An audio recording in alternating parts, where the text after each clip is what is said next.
everyone, welcome back to my channel.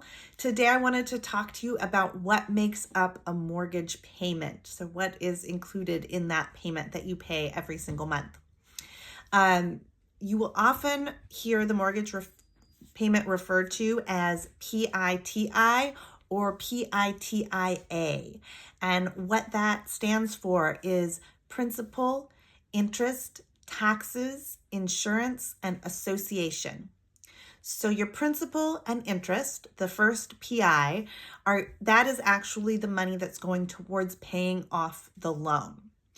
If you are in a fixed rate mortgage, that payment does not change for the life of your loan. So the principal and interest, if you are in a fixed rate mortgage, should not change over the life of the loan. It would remain the same unless you refinanced into a new loan.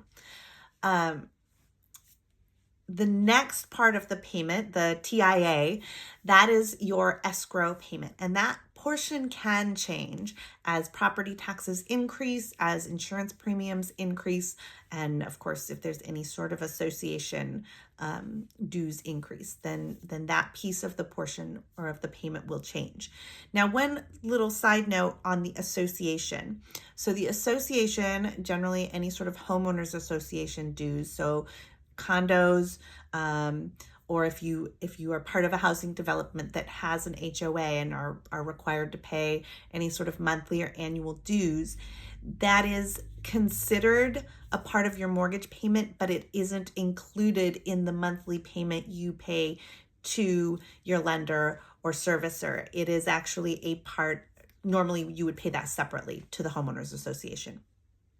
So insurance is going to include both your homeowner's insurance, your hazard insurance, and any mortgage insurance that's on the loan. And the mortgage insurance generally doesn't change, but your homeowner's insurance premium certainly can. And then property taxes, so the taxes that are charged by the county, and that changes every year. A lot of counties around here, it's February is about the time we're getting those tax numbers back. That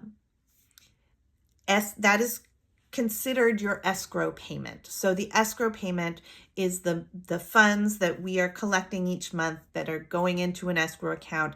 And then when things like your homeowner's insurance, mortgage insurance, or property taxes are due, we use that account to pay those bills. They're generally analyzed annually, although some lenders do analyze quarterly. And just based on what has happened, has your property taxes gone up or your insurance premiums, and they kind of recalculate to make sure that they are either collecting enough or that they're not collecting too much. So sometimes you'll have a surplus and you'll get a check back. Sometimes you'll have a negative, and that's not really an error. It just means that your taxes probably went up or your homeowner's insurance premium went up, and we have to recalibrate what we're collecting from you to make sure we're still collecting enough. So principal and interest, property taxes, homeowner's insurance, mortgage insurance, and association fees are all a part of your mortgage payment. So if you have any questions, drop them in the chat below or in the comments below and let me know what questions you have for me. Like and subscribe, and I will be back soon. Bye-bye.